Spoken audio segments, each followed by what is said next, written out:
Journal de Pierre Loti, 1984. À bord de la Corrèze, le navire de la Marine nationale, il est rappelé en France à partir de l'Extrême-Orient pour des questions disciplinaires qui l'inquiètent. 1er janvier. C'est dans l'Inde. Note à Colombo. Ceylan. Le soleil, le premier soleil de 1884 se lève dans la pure lumière d'or. C'est lui qui m'éveille dans une chambre de navire aux sabords grand ouverts, encombrée de bouddhas, d'éléphants de bronze ou d'ébène, de soie, aux broderies étranges, bibelots de pillage, défroques de Chine et d'Annam. Alors je me rappelle en sortant du non-être un peu lourd des rêves que je reviens en France, que j'y serai bientôt en disgrâce politique peut-être, mais peu m'importe. J'ai laissé derrière moi l'enfer jaune, la fournaise d'Extrême-Asie. J'en suis sorti vivant et jeune. Le reste est secondaire et je le dédaigne. Les bateliers passent, chantant dans l'air pur du matin des airs vagues, qui ont un charme hindou, et je me lève pour aspirer délicieusement le bien-être de vivre, pour goûter cette ivresse éternelle que le grand matin apporte aux sens dans la région de l'équateur. Le ciel est étonnamment pur, et la lumière étincelle, vierge, profonde. Toute ma vie antérieure est longue déjà, toutes mes désespérances, toutes mes amours brisés m'apparaissent comme au fond d'un lointain mort, et je veux vivre encore, et quand même, d'une vie nouvelle et briller dans l'été de ma vie, dans ces rayons de gloire qui me viennent au front. On frappe à ma porte. Ce sont 2 lettres, l'une de Oirda, l'autre de Franck, 2 amis ardents qui datent d'hier. Note. Il s'agit sans doute de ce monsieur Franck de l'Institut dont parle Alphonse Daudet. Suite. Et puis on frappe encore. C'est mon camarade nouveau et voisin de chambre de Marat, un échappé des massacres du 19 mai sous Hanoï. Il dit qu'il est tard et demande si je suis prêt pour l'expédition projetée. C'est vrai. Je m'oubliais à songer à 1000 choses et le soleil monte. Nous partons sur l'eau bleue dans une pirogue à balancier. L'odeur musquée de l'Inde nous vient par bouffées des arbres de la rive. À terre, nous montons dans une voiture à tendelets blancs, à 2 petits chevaux rapides, menés par un cocher indien, vêtu de rose. Et très vite, nous traversons la grande ville, splendide dans ses palmiers. La foule bronzée, aux anneaux d'argent, aux légères draperies roses, aux grands yeux admirables, la foule hindoue. Et puis dans la campagne, c'est un enchantement de verdure, de lumière, de fleurs, de palmiers. C'est la féerie de l'Inde, qu'on ne peut ni peindre, ni dire. Note. Mais Loti publiera Mahé des Indes, daté du 1-3 janvier 1884, où il peint cet enchantement dans Propos d'exil. 10 janvier, plus 9 jours. À Aden, arrivé le matin. J'avais un peu oublié là-bas ce grand charme triste des pays de l'islam, et ici il me reprend tout entier. La désolation grandiose, la lumière étincelante de cette région des déserts, les maisons blanches et mortes sur le sol ardent, sur les rochers rouges, les maigres méharis, note, pour méhari, terme de l'Algérie pour désigner un dromadaire de selle rapide. Les maigres méharis à l'allure lente, les hommes de bronze aux vêtements blancs, les couleurs de toutes choses comme avivées par la présence du Baal, B-A-A-L, les couleurs intenses, surprenantes. Et toute cette terre d'Arabie déjà africaine sent comme l'Algérie, le Maroc, l'Égypte, je ne sais quelle senteur exquise, vivifiante, après cette odeur musquée qui fatiguait là-bas dans l'extrême-Asie. Une femme d'Abyssinie qui s'appelait Ambara Igal, une belle statue de bronze fauve avec un profil de tigresse, de grands yeux peints, une tunique de soie rouge lamée d'or et des colliers et des bracelets et d'étranges bijoux d'Afrique trop lourds pour ses beaux bras. Elle sentait le benjoin, la myrrhe et le soleil et le sauvage. Avant, Je l'avais fait danser devant moi. C'était dans une petite cour arabe, ouvrant son carré de murs blancs sur un ciel trop bleu où montaient des pics de rochers couleur de sanguine et de soufre. 14 janvier plus 4 jours. Mes 34 ans sonnent cette nuit. Dans la mer Rouge, une nuit chaude, calme, avec la pleine lune très haut dans le ciel pur. Du 14 au 15 janvier. Cette nuit, je rêvais que je passais dans je ne sais quelle mer où on ne s'attendait à rien voir. Et tout à coup, là, tout près, on avait aperçu de ces choses qu'on appelle balises, signal, et qui marquent sur mer les dangers invisibles. Une fois, dans la vie réelle, en plein jour, j'avais eu pendant un quart une impression de surprise un peu semblable. C'était dans la rivière de Saïgon, qui serpente étroite pendant des heures et des heures, au milieu d'un pays vert, invraisemblablement vert, plaine d'arbustes, plaine sans fin, inhabitée, infatigable, plus monotone et plus morte qu'une mer. Partout à l'infini s'étendait cette même verdure des palétuviers, des arachiers, qui, dans les régions de l'équateur, est répandue, jetée comme un manteau empoisonné mais magnifique, sur la désolation des grands marais. Et tout à coup, à un tournant de l'étroite rivière, des balises apparurent. Elles étaient trois de compagnie des triangles de bois peints en blanc et en rouge, et montés au bout de très hautes perches, se dressant comme pour crier On ne passe pas. Il y a sous l'eau calme un danger mystérieux. Le banc de corail. En effet, on m'en avait prévenu, mais je ne l'attendais pas si près. Il est unique dans tout le parcours de la rivière, ce banc de corail. On n'imagine pas qui a rapporté là, dans quelques siècles passés, le premier germe de madrépore. Et les balises se tiennent debout pour prévenir. Elles disent Prenez garde, ils sont en dessous, dans l'eau profonde, les milliers de madrépores vivants qui se sont multipliés patiemment depuis des siècles. Dans leurs enveloppes de pierre, ils sont là et déchireront la quille du navire imprudent qui passera sur eux. Les balises qui avaient surgi tout à coup au milieu de cette mer grise de mon rêve étaient très nombreuses. On les avait accumulées comme pour quelque danger menaçant et indicible. Elles affectaient toutes sortes de formes étranges et inconnues. En haut de perches longues, elles étendaient comme des bras, où traçait le ciel pâle des signes, des caractères magiques. Et nous étions pris tout à coup d'une terreur profonde, comme à l'approche de choses fatales qu'on ne peut plus conjurer. Étaient-elles symboliques, ces balises du rêve? Était-elle un présage, un avertissement pour ma vie? Est-ce que dans cette année nouvelle qui commence pour moi, je rencontrerai le sombre écueil final? Alors, il sera bien affreux et bien étrange pour s'être annoncé de cette manière. Nuit du 14 au 15 janvier.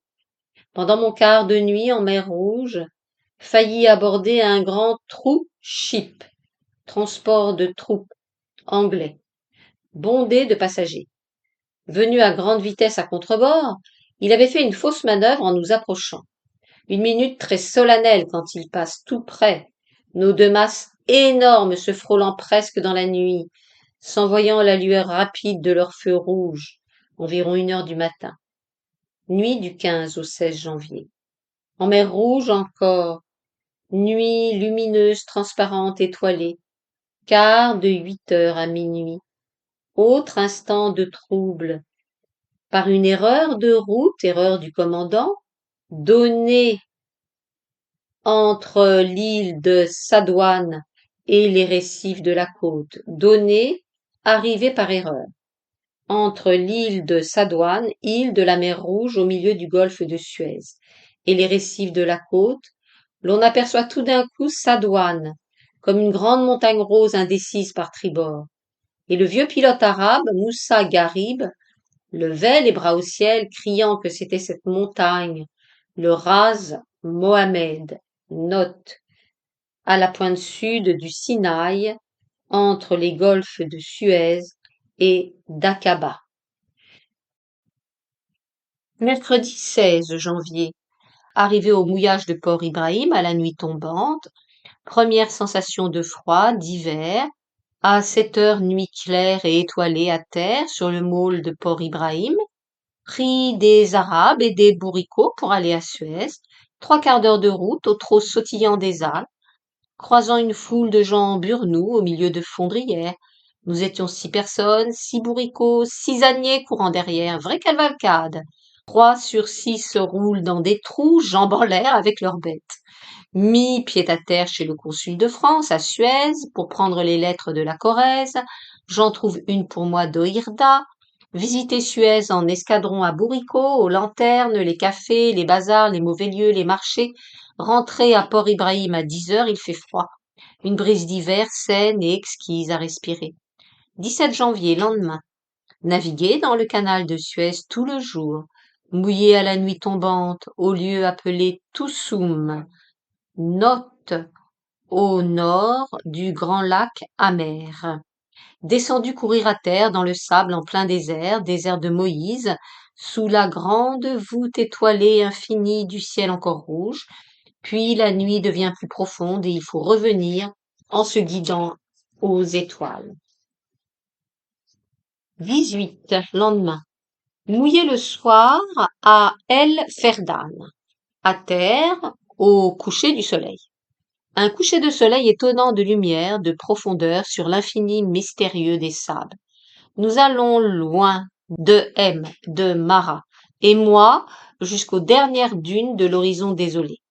La nuit tombée, il y a des mirages étranges, des buées de rosée qui planent, tristes et froides, des sables si polis qu'on dirait des eaux mortes, et un air vivifiant passe sur ces solitudes, un air si fort, si vierge, qu'on veut encore marcher, courir, comme enivré par l'espace et par le vide. 19. Lendemain.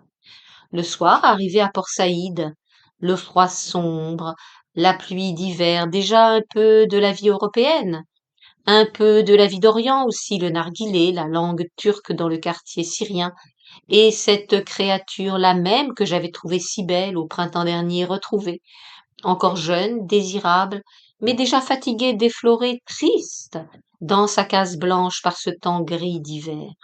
Coup de vent de nord en quittant Port-Saïd.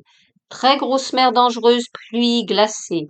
3 jours perdus à se débattre contre ces choses dans les parages des Bouches du Nil. Enfin, nous trouvons l'abri de l'île de Crète. 26 au 27 janvier, plus 7 jours. Pendant mon quart, de minuit à 3 heures du matin, traverser le détroit de Messine. Temps pur et froid. On voit vaguement les cimes, notes de l'Etna, toutes blanches de neige. La brise de terre apporte l'odeur suave des orangers, des bouffées exquises presque fatigantes. Les grandes villes à moitié endormies, Reggio, Messine, dans leurs longues lignes de feu, envoient des bruits lointains de chants et de musique. Beaucoup de bateaux dans ce détroit. Tous bateaux à voile, presque au calme, leurs grandes ailes à peine tendues dans l'obscurité, ayant l'air de dormir aussi. Nous passons très vite au milieu d'eux, et ils nous montrent des feux rouges, verts, blancs, effrayés de notre lourde masse qui fait bruire l'eau noire. L'un de nous crie en français « Bon voyage, gros paquebot ». Nous l'avions presque frôlé, il avait eu peur. 3 heures nous sommes passés. L'odeur des orangers ne nous vient plus. Nous sommes entrés dans la mer Tyrrhénienne. Le temps est devenu très noir, la pluie tombe. Dans 2 jours, la France. Un grand coup de Mistral qui nous retient 2 ou 3 jours le long de la côte de Sardaigne. Pris la cape, note, réduit la vitesse au maximum. Pris la cape un soir pendant mon quart de 4 à 8 heures. Et puis le beau temps revient, et puis Toulon, la France. La sensation de l'hiver très doux de Provence. La France et un flot de lettres de partout qui m'arrivent à la fois. 3 jours de quarantaine avant de toucher la terre. La France, Toulon et l'hiver, hiver lumineux de Provence. 2 jours de quarantaine en rade et des monceaux de lettres qui arrivent. Le 3e jour, le 3 février, je mets pied sur le port. Les amis Jousselin, Lartigue me reçoivent en frère. J'habite moitié chez eux, j'y prends mes repas, mais par tradition, je vais loger au Capharnaüm, rue de la République. Rien que la senteur de cet escalier qui monte aux chambres du Capharnaüm On me ramène tout un monde de souvenirs de soleil et de jeunesse. Une soirée d'une ivresse troublante et bien inattendue. Elle était arrivée de Nice, la belle créature inconnue, très mystérieusement pour me voir. Suivant nos conventions, mon matelot Louis Calas était allé, avec une fleur blanche à la boutonnière, la recevoir au train du soir et me l'avait amenée au Capharnaüm. Elle avait ri en entrant de ce lieu bizarre et s'était assise comme une grande dame qu'elle était sans doute. La beauté du Nord, la beauté scandinave dans toute sa puissance superbe, des cheveux couleur d'or pâle, des yeux d'un bleu gris et toutes les lignes admirables. Pour moi, qui venais de voir des femmes brunes, des femmes noires, cette femme blanche et blonde avait un charme enivrant. Elle s'en alla, comme étonnée de s'être livrée si vite, dans un instant de trouble délicieux, qui restera longtemps gravé dans mes sens. Elle promit de revenir. La soirée était pure et froide. C'était nouveau, ces impressions d'Europe et d'hiver. Quelque chose me disait bien que c'était fini, qu'elle ne reviendrait plus. 3 journées troubles à Toulon. Je fais singulière figure aux petits époux Lartigue, chez lesquels je vis fraternellement. C'est que j'attends la belle créature inconnue de Nice qui ne revient plus. Et puis un ordre du ministère arrive, m'appelant à Paris sans délai auprès du ministre. Avec une rapidité de fièvre, j'emballe mes bouddhas, mes magots, mes éléphants, et le dimanche à midi, par un jour tiède qui rappelle l'été, je pars pour Rochefort, où j'aurai le temps de m'arrêter un jour avant d'aller à Paris, où mon sort se décidera. Lundi 4 février, plus une semaine. À midi, j'arrive à Rochefort, les Ramans et Ninet sont à la gare, toujours la même joie mélancolique à mes retours au foyer, où je retrouve les figures aimées un peu vieillies, les choses tristes. Mes 600 kilos de bagages arrivent en 3 convois, et le déballage des bouddhas et bibelots de pillage se fait séance tenante dans la cour par un froid gris auquel je ne suis plus habituée. Tous ces bibelots, toutes ces défroques de mandarins exposés pêle-mêle sous notre ciel d'hiver donnent à ma pauvre cour un aspect d'arrière-boutique de fripier. Pourquoi me suis-je encombrée de toutes ces choses? Nous nous habillons par enfantillage dans les robes chinoises en satin à chimère d'or. Il y a un défilé chez les Bergevin, note, les locataires qui occupent pour encore peu de temps une partie de la maison Viau. Il y a un défilé chez les Bergevin. C'est étrange de revoir ces choses dans ce lieu. Ma tête est pleine de soleil, un peu aussi du souvenir de la belle créature scandinave qui ne s'est donnée qu'une fois. Le lendemain, mardi soir, je pars pour Paris, ne sachant plus ce qu'on va faire de moi ni quand je reviendrai. 6 février plus 2 jours.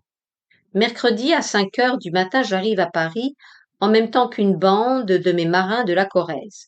À 9 heures, je suis au ministère. Les huissiers très souriants quand je dis mon nom. Le ministre vous attend. Et on me fait passer avant ceux qui sont là, attendant audience. Le ministre me tend la main avec un bon sourire.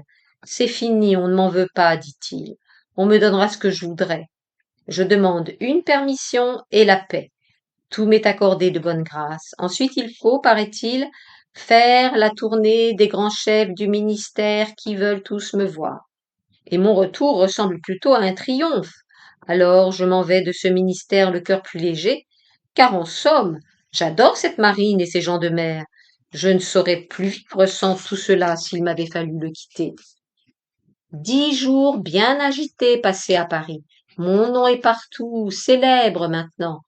Très fêté par tous les amis, anciens, nouveaux, entouré, encensé comme je ne l'ai été encore jamais. Je songe toujours à la belle créature scandinave que sans doute je ne reverrai jamais. Un petit renouveau d'entraînement vers Sarah Bernard, surtout un soir où je passe les entr'actes dans sa loge pendant la dame aux camélias.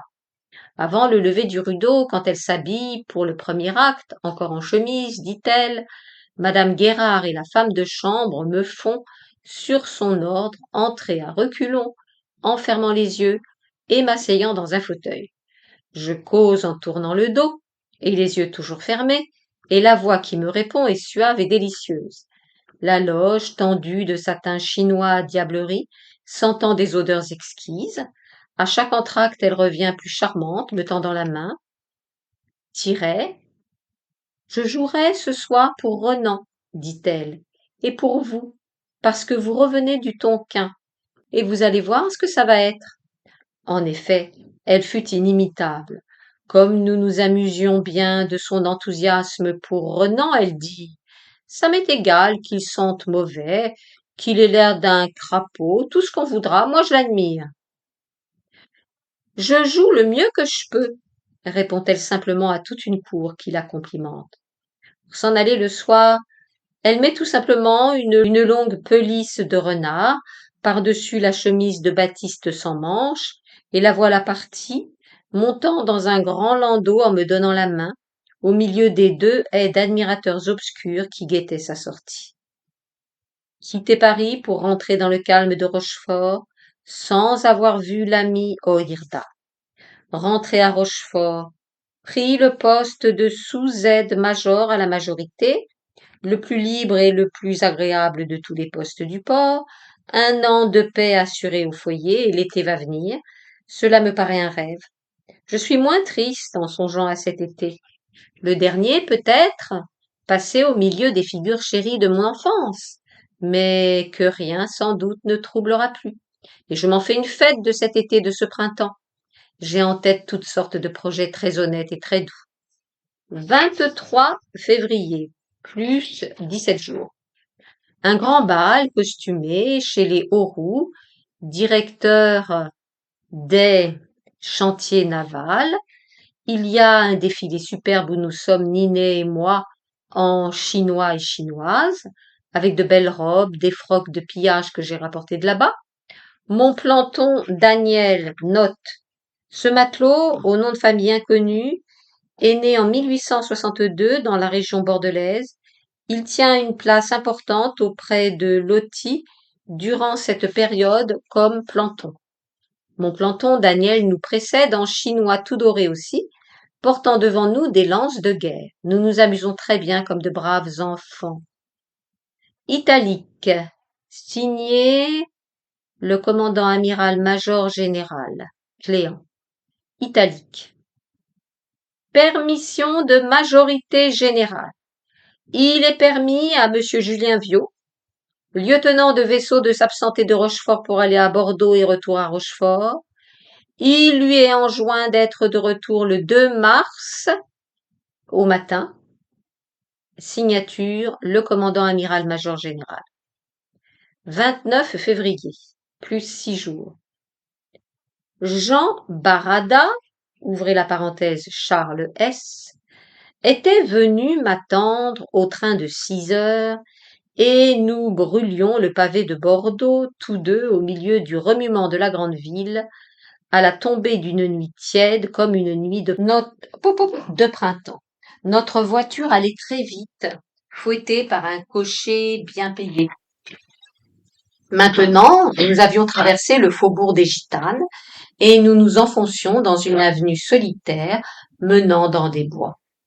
Un écroulement de 2 années venait de se faire dans ma mémoire.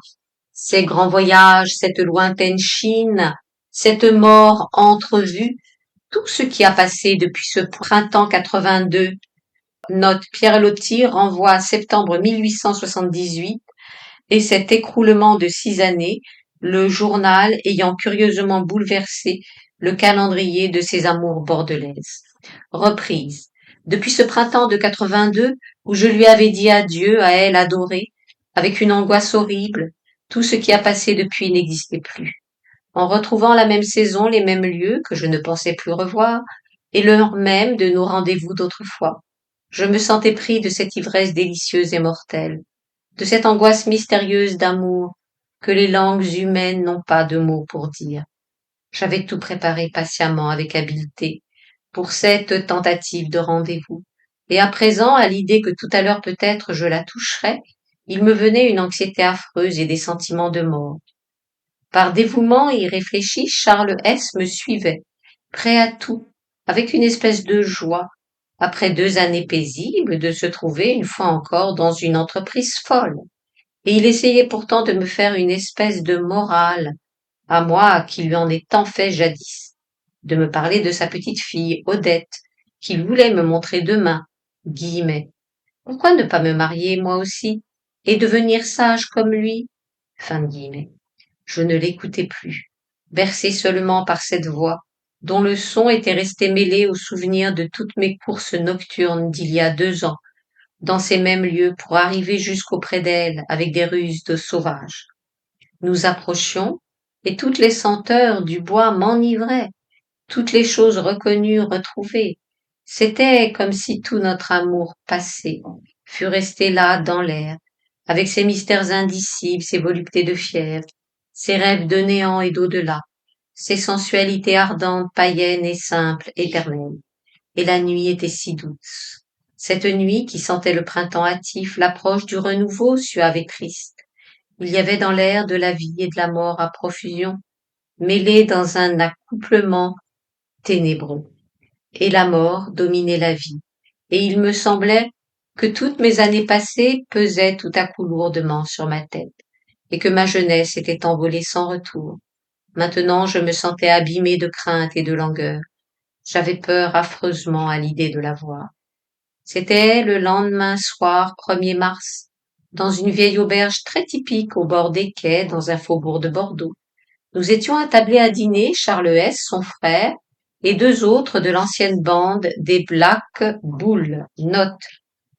Dans mon frère Yves, guillemets, enfin 2 forbans, 2 Black Bulls, déserteurs de tous les pavillons, fin de guillemets. La boule noire signifie le refus dans un vote, être black boulé. Reprise. J'avais repris le costume et les manières de Louis Berny pour m'amuser cette fois par fantaisie car ce n'était plus utile, et pour dîner plus librement avec ces amis-là. À d'autres tables, il y avait des mariniers qui dînaient près de nous. Les mets grossiers étaient sains, propres, nous avions faim. La vieille hôtesse se tenait près de nous, encore jolie, avec le madras et 2 petites papillotes classiques, ce que Charles S. appelait une coiffure vénérable. D'autres bonnes femmes étaient là aussi qui se mêlaient à notre conversation en gasconnant. Charles S. s'était amusé à leur dire que je partais pour faire mon service comme matelot. Alors elle s'intéressait beaucoup à mon sort, s'informant si j'avais tiré un mauvais numéro, devancé l'appel par goût.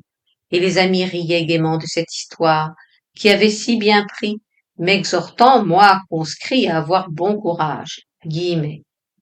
Et oui, disaient les bonnes femmes, c'est un peu dur en commençant, mais vous verrez, il n'y aura pas plus tôt 15 jours que vous porterez le col bleu, vous ferez comme les autres, content comme pinson. Fin de guillemets. Alors on fit venir du vin plus vieux pour fêter ce départ au service. Depuis bien longtemps, je ne m'étais senti le cœur si allégé, l'envie si forte de vivre, ni je ne m'étais trouvé le visage si jeune. Tout rasé depuis la veille, imberbe, je me regardais en buvant avec eux dans la petite classe d'en face, et je m'amusais de pouvoir, même après cette nuit énervante, jouer ce rôle de 21 ans. Et, depuis cette nuit, il semblait que tout fût changé en moi et autour de moi. Cet amour mortel s'était comme évanoui, transfiguré. Toutes les choses de ce pays n'éveillaient plus d'étranges sentiments de mort. J'allais partir dans quelques heures, guéri cette fois de cette oppression mystérieuse qui avait duré plus de 2 années. J'allais partir, mais maintenant sans angoisse. Tout ce sombre amour n'existait plus. Et pourtant, elle avait été une fièvre bien ardente, notre première étreinte. Seuls l'un à l'autre, contre toute attente, jusqu'au jour, elle, toujours aussi parfaitement belle et désirable, nous avions tremblé en nous touchant.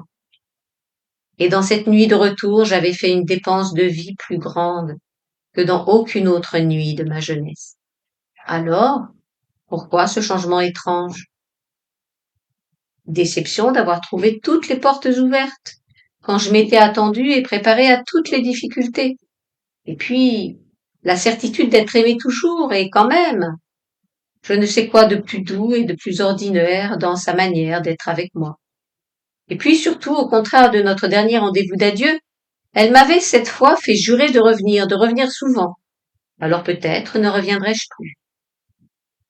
Est-ce que je suis responsable, moi, de cet effondrement qui s'est fait en moi-même? C'est fini de tout ce qu'il y avait de poignant, de mortel, d'inexprimable dans mon amour pour elle, et je me sens comme délivrée d'une oppression, d'un mal horrible. Une maîtresse très désirable me reste, à ma merci quand je la voudrais, et c'est là tout. Après notre dîner, les bonnes femmes en madras me souhaitèrent bonne chance, puis Charles Est, son frère, toute la bande des Black Bulls, se mirent en route pour me conduire à la gare, portant ma valise et mon manteau. La soirée était encore étonnamment tiède, pleine de lumière et de printemps. Nous nous en allions, gais et alertes sur le pont de Bordeaux, bras dessus, bras dessous et chantant, comme c'est l'usage, coudoyant les filles aux yeux noirs qui revenaient du travail. Je n'avais jamais entendu ma voix tant vibrer, et après l'angoisse des autres départs, j'étais confondue de l'insouciance de celui-ci. J'étais grisée comme eux de printemps et de vie, me prenant tout à fait pour un de ces heureux enfants qui partent au service. Le ciel était tout rose au couchant, l'eau de la Gironde immobile, faisant miroir sous le pont où nous passions en chantant. Mars 84. Et bientôt le printemps. Très vite, je me suis refait à la vie paisible de la maison, qu'il me semble n'avoir jamais quittée.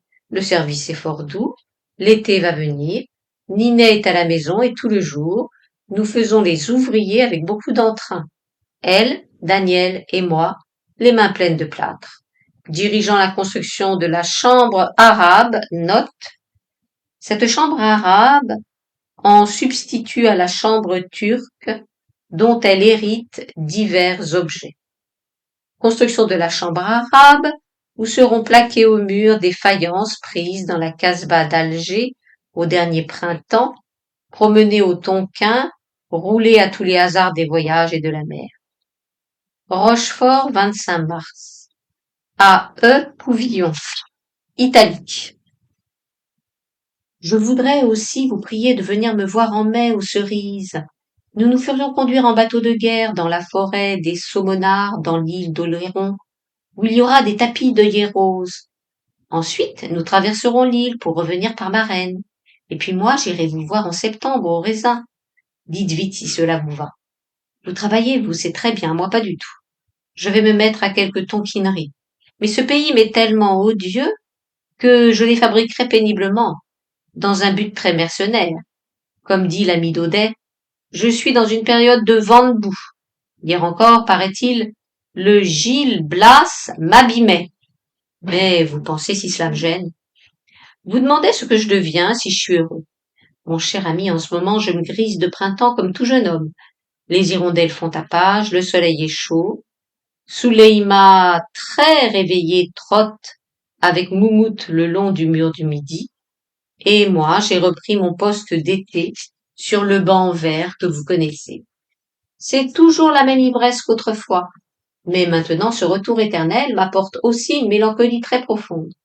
Et puis si j'osais vous dire, à présent que je suis bien revenue de ma promenade au Tonkin, bien reposée, remplumée, il me semble que cette année de paix à passer ici, que j'avais tant souhaité pourtant, sera longue et uniforme. Si vous saviez ce que ce soleil qui revient ramène pour moi de réminiscences et de rêves d'Orient et d'ailleurs, rêves de courses, nostalgie, de 3 ou 4 patries lointaines à la fois, escampette, qui me dévorera jusqu'à mon dernier jour. Note. Escampette. Loti isole ce substantif qui ne se trouve habituellement que dans l'expression prendre la poudre d'escampette, se sauver, s'enfuir. Reprise. Dites à votre ami que j'ai lu la suite et tout d'une traite son petit livre. Il est certain que j'y ai retrouvé de mes idées, même de mes phrases, mais il y a aussi ça et là beaucoup de choses qui ne sont plus du tout de moi et qui sont charmantes. Et puis on aime être imité et goûté de cette manière. En somme, il m'est extrêmement sympathique pour un magistrat. Il ne doit pas en être un pour tout de bon. En ce moment, je m'amuse à faire construire une petite mosquée, note, la chambre arabe déjà citée. La grande mosquée attendra 1896 pour être construite. Reprise. Construire une petite mosquée, qui sera attenant à mon logis turc. Je crois que cela va avoir tout à fait un bon air d'Afrique et d'islam. Vous verrez que cela vous dépaysera. Il y aura des vieilles broderies, les vieilles babouches traînant à terre, les vieux Corans chippés à Sfax, jusqu'à la chaux blanche sur les vieilles ogives usées. Quand vous viendrez, nous nous y griserons avec du kiff en jouant du tambour. Je vous embrasse et vous attends en mai. Avril. Tout doucement, je me laisse prendre à quelque chose comme de l'amour. D'abord les sens y étaient à peine, maintenant ils y sont tout à fait. Quelque chose de plus viendra peut-être. C'est très mystérieux, très reposant, très doux. Du 20 au 27 avril, à Marennes. Un temps clair et froid pendant 8 jours. Il vente à décorner les bœufs. Beaucoup couru avec Ninet, tous les villages alentours. Les vieux petits villages tout blancs de chaux, tout fleuris de gazon rose. Hier Saint-Just, à la recherche des tables à pieds tordus, des lits à colonnes, des choses d'autrefois. 1er mai. Éveillé à 5 heures par les hirondelles. La vraie splendeur du printemps est commencée. 9 mai. Le soir, j'arrive à Paris. Après dîner chez mon ami Oirda. J'habite pour 10 jours aux Champs-Élysées au Rond-Point. Ma sœur et Ninet, arrivée hier, habitent rue de Rennes. Le printemps est beau, les Champs-Élysées, les squares, d'un vert admirable, et on me fait fête partout. Dimanche 11 mai. Rouler toute la nuit les bas-fonds parisiens, en compagnie des 2 frères Nopens, mes matelots jadis, aujourd'hui des forts de Belleville, note, comme les forts des Halles, des manutentionnaires. Rouler le bal Colbus, le bal sauvage, les bouges d'Auvergnat où l'on danse au son des cornemuses, les frères Nopens, Camille, leurs maîtresses, leurs amis IS, leurs amis IES, toute une étrange bande où l'on se tutoie, chavirer des tables, fait la loi partout, chanter jusqu'au matin par les rues. On se sépare en s'embrassant, ils me sont dévoués jusqu'à la mort, on se sépare avec des serments d'amitié éternelle, des serments de revenir. 12 mai lendemain. Dîner à une table qui disparaît sous une gerbe de fleurs blanches, ayant à ma gauche la jeune duchesse de Richelieu, habillée comme une fée Louis XV, étincelante de diamants historiques, et nous oublions de manger tous deux, perdus tout à coup dans une causerie intime et inattendue. Il y a la duchesse de Gramont, la comtesse de la Rochefoucauld, la marquise de Nadaillac et d'autres, toute une fine fleur d'aristocratie et d'élégance. Après dîner, isolés tous deux dans un recoin d'un somptueux salon de mon ami Oirda, nous faisons aparté, la jeune duchesse blonde et moi. En nous séparant, j'embrasse sa main. En nous séparant, ce sont des promesses d'amitié durable, des promesses de nous revoir comme hier, au bas-fond de Belleville, avec la maîtresse du grand Nopens. 17 mai, plus 5 jours. Je quitte demain Paris, mon logis de passage aux Champs-Élysées après 10 jours d'agitation, d'encensement, de fête par un printemps splendide. Aujourd'hui, promener toujours Ninet, que j'avais produite hier chez les Daudet après un dîner chez Franck. Tous deux en partie fine, nous avons été à Auteuil chez De Goncourt. 2 heures à visiter ses japonneries incomparables, sa bibliothèque, ses fleurs. Ensuite, chez Oirda. Une dépêche de Franck nous appelant à un concert à l'Oratoire. Note. Le temple protestant de la rue Saint-Honoré, où Lottie a fait sa communion. Reprise. Nous appelant à un concert à l'Oratoire pour une présentation de mariage. Nous y courons, l'entrevue est ratée, c'était fatal. Le cœur léger, nous repartons pour une visite mystérieuse à Sarah Bernard, prévenue la veille par un petit billet de se trouver seule pour recevoir ma petite sœur. Nous lui achetons un gros bouquet de roses blanches que Ninet doit lui offrir. Elle est sortie. Les domestiques sont chargés de nous prier de l'attendre. Une demi-heure dans son grand salon atelier, lieu unique, dans un demi-jour entouré de choses rares et étranges. C'est drôle d'être là avec Ninet. À la fin, Sarah Bernard arrive exquise, simple, bonne comme une vraie grande dame. Ninet s'en va, charmée, et eux, par l'enchanteresse. Dîner tous deux aux Champs-Élysées chez l'ami Oirda. Il est 10 heures quand je la reconduis rue de Rennes et nous sommes un peu grondés. 19 mai, plus de jours. Rentré ce matin dans le calme de Rochefort, repris assez délicieusement par ce lien d'amour très doux, très coupable qui va peu à peu grandissant dans un mystère absolu. Italique, une lettre. 62 rue Jouffroy, mai 84. Cher monsieur, 6 juin, la petite étude graphologique que j'ai demandée pour vous. Je ne vous y retrouve guère, mais il n'y a que vous qui puissiez juger les points ressemblants et intimes. Il y avait, je crois, bien d'autres choses à dire, belles et bonnes. Je crois que notre homme a un peu pataugé et ne serait pas un vrai savant sans cela, bien à vous. Suite, toujours en italique, toujours une lettre. Monsieur, 3 petits points, son portrait graphologique par Monsieur Gilles. Dans les portraits que je fais, 2 choses me contrarient. Note, cette lettre sera signée Crépieux, Genève, 1884. Suite de la lettre. Dans les portraits que je fais, 2 choses me contrarient. Les caractères détestables ou nuls et les caractères trop beaux, qui me font passer auprès de quelques-uns pour un fabricant de formules s'appliquant à tous. Il y a 6 mois que je ne voyais que des gens insignifiants. Depuis un mois, je ne vois plus que des natures admirablement bien douées, comme c'est le cas pour Monsieur X. Je ne puis cependant pas dire le contraire de ce qui est. J'insiste parce que parce que vous m'avez parlé de remarques flatteuses, et je n'avais cependant pas exagéré une qualité. Monsieur X est d'une loyauté à toute épreuve. Il y a dans son écriture les signes de franchise, honnêteté, justice. Ses traits sont plutôt encore renforcés par tout le reste du caractère. Ce trait est tellement marqué qu'une de mes élèves, à laquelle j'ai montré il y a 1 heure la page que j'ai sous les yeux, m'a dit immédiatement: Ah, le brave homme! Quelle bonne figure franche il doit avoir! Quelles manières ouvertes! J'ajouterai seulement une chose, c'est que Monsieur X manque de diplomatie. Il a beaucoup moins de finesse que de force. Sa volonté est très grande, il est tour à tour vif, tenace, ferme. Cependant, celle de ses manifestations volontaires, qui est la plus accentuée, qui le caractérise le plus spécialement, est l'opiniâtreté raisonnée. Au point de vue moral, Monsieur X est bien doué. Il est doux en général, mais supporte difficilement qu'on lui barre le chemin. Il brise ce qui lui fait obstacle. Il est bon. Son premier mouvement est toujours bienveillant et la réflexion altère à peine un peu ce premier abandon. Aucun égoïsme, pas même de personnalité. Monsieur X n'est pas précisément économe.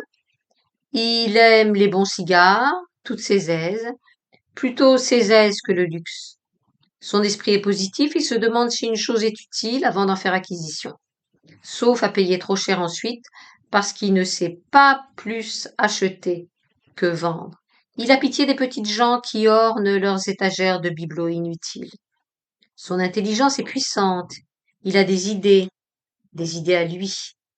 La fonction principale de son intelligence est raison, logique, déduction, liaison dans les idées, etc. Le positivisme domine. Un peu d'originalité, une certaine prudence, qui fait heureusement contrepoids à l'absence d'aptitude diplomatique. Le goût du bien est développé, mais Monsieur X n'est pas musicien. Il aurait cependant réussi s'il avait fait des études sur l'harmonie. En peinture, il aurait beaucoup négligé les détails et aurait procédé à grands traits. Monsieur X doit avoir des manières distinguées et un certain sans-gêne. En somme, il doit être connu pour un homme énergique, juste, bon, peu sensible et très intelligent. Crépieux, Genève, 19 mai 1884. Toujours italique, toujours une lettre, signée Pierre Loti. Monsieur. Je viens de recevoir par Monsieur Gilles, note peut-être Philippe Gilles, le collaborateur du Figaro. Je viens de recevoir par Monsieur Gilles mon portrait que vous avez pris la peine de faire. C'est presque une image à rebours, mais je ne mets nullement en doute pour cela votre science ni votre talent. Je reconnais que vous êtes tombé cette fois sur un cas impossible, un personnage ondoyant et divers au dernier degré. Je pense qu'au point de vue de la graphologie, il serait intéressant que les individus un peu exceptionnels comme moi vous fissent part consciencieusement des erreurs commises. Aussi ai-je souligné en noir les parties qui sont exactes et en rouge celles qui ne le sont pas. Franc, je le suis peut-être, mais vous me faites trop bon, trop beau, vous embellissez trop aussi ma brave figure, dont je vous envoie l'exacte photographie. Moi, un garçon positif, je n'ai jamais su faire une addition juste. On me reproche de vivre dans le rêve et de faire des choses absolument dénuées de sens commun. Mes achats raisonnés de choses utiles sont l'erreur la plus ironique que vous avez commise. Le brave matelot auquel est confiée la partie pratique de mon existence s'en est beaucoup diverti.